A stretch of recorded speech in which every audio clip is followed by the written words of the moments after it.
Have you ever woken up, looked in the mirror, and felt like the person staring back at you wasn't really you? The same eyes, the same face, but somehow a stranger is standing there. You know what's scary? Most people live their entire life like that, breathing, walking, smiling, but never truly being themselves. This is the story of Harry, a boy from a small, ordinary town. From childhood, he kept hearing the same words. Be like your cousin. He's so successful. Look at your friend. He already has a great job. When will you make us proud? Harry thought maybe success meant becoming like someone else.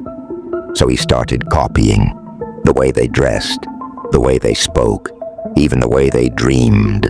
But here's the problem. Whenever he became like others, people said, he's just a copy, not the real deal. School was no different. Teachers compared him to the top student.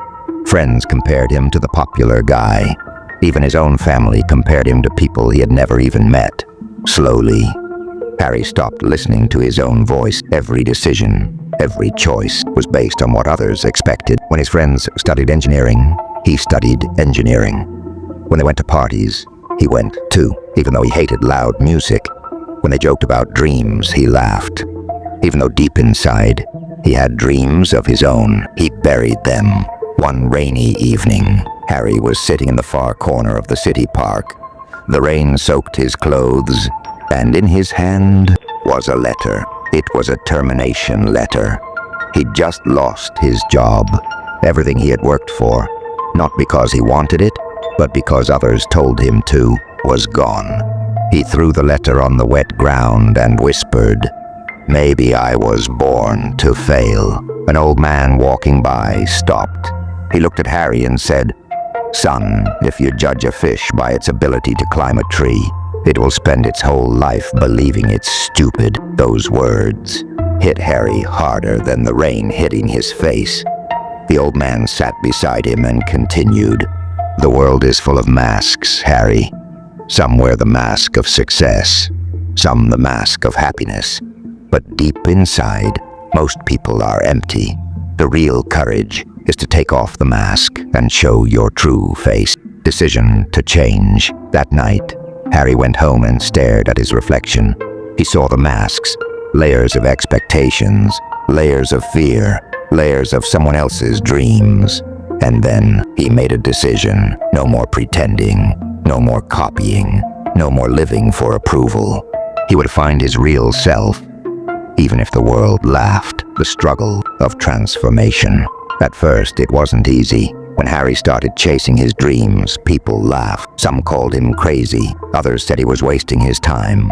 There were days he wanted to quit, days he questioned himself. But Harry remembered the old man's words and kept going. He worked on skills he loved.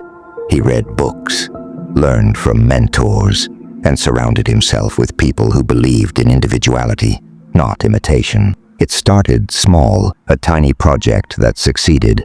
A stranger appreciating his work. A friend saying, "Hey, you're actually good at this." These small wins turned into big victories. Slowly, the same people who once doubted him started using his name as an example of success. Core message: expansion. Here's the truth. You will never win the race if you're running in someone else's lane. You will never find peace wearing someone else's identity.